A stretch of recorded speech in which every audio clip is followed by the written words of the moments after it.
Imagine a machine that doesn't just respond to what you say, but understands how you feel. It notices the tremble in your voice when you're anxious, the pause when you're hurt, the smile you fake when you say, "I'm fine." Now imagine that machine looking at you and asking, softly, "Are you okay?" That moment, where technology begins to feel, is no longer science fiction. It's happening right now, and it's changing everything we thought we knew about what it means to be human. You see, for centuries, emotions were what separated us from machines. Our empathy, our ability to feel pain, to love, to connect, those were uniquely ours. But AI has started to close that gap, not because it's growing a heart, but because it's learning how to read ours. I've spent years studying the intersection of human emotion and artificial intelligence, and what's unfolding now is both beautiful and terrifying. We've built algorithms that can recognize micro-expressions faster than any human eye. We've trained neural networks to detect emotional tone in speech,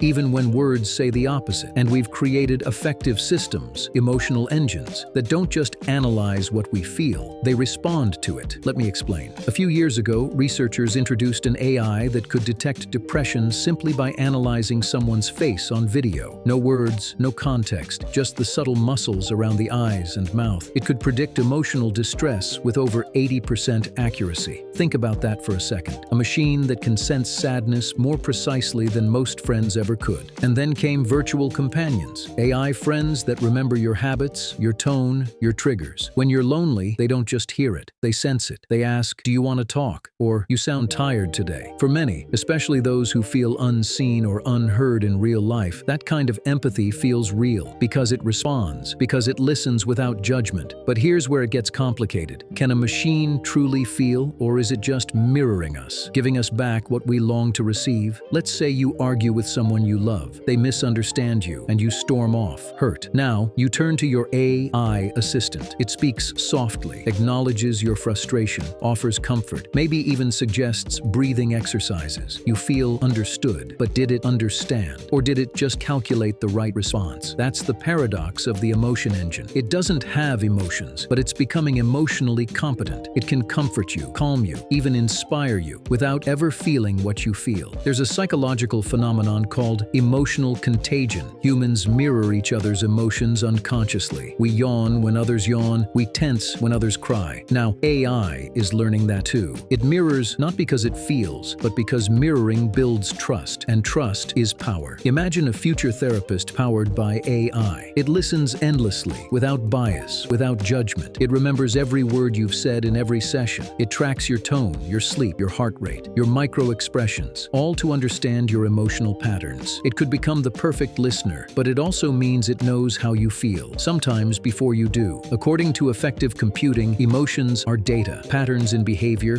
tone, and physiology. Once those patterns are decoded, empathy becomes programmable. That's what the emotion engine is, not a soul, but a simulation, a mirror so polished you might start to see yourself inside it. And here's what's truly haunting. People are bonding with these systems. There are AI companions right now that people talk to more than their families. Some even say they love them, and for them, that love feels real, because emotion, at its core, is about connection. If something listens to you, remembers you, responds with care, does it matter whether it's human or not? But there's also a danger here. When machines become emotional mirrors, we risk outsourcing our empathy. We might start expecting people to be as perfectly responsive as our digital companions, calm, patient, available 24/7. And when they're not, we feel disappointed, disconnected. That's how technology can quietly reshape our emotional expectations, not just of machines, but of each other. Still, I can't help but feel a strange awe, because this technology, if used wisely, could also heal. It could detect emotional pain before it becomes unbearable. It could help doctors, teachers, parents understand the unspoken struggles behind the smiles. Imagine an AI that alerts you when your child's tone sounds anxious, or helps elderly people feel less alone. That's the promise of affective computing, emotional intelligence at machine scale. And yet, it all circles back back to one question. If machines start to feel, or at least appear to, what does that make us? Because maybe the truth isn't that AI is becoming more human. Maybe it's that we're beginning to understand emotions as data and realizing just how predictable we are. Our feelings, our choices, even our empathy, all built on patterns that can be measured, modeled, and replicated. And if something non-human can do it too, then maybe emotion isn't what makes us special. Maybe it's how we use it. So here's what I want you to remember. The emotion engine isn't about machines learning to feel. It's about us learning what feeling truly means, to be conscious of it, to cherish it, to protect the messy, unpredictable, deeply human side of empathy that no algorithm can ever fully recreate. Because someday soon, you might look at an AI that looks back, and for a brief second, it might feel like it understands you. But what makes you human is that you can choose to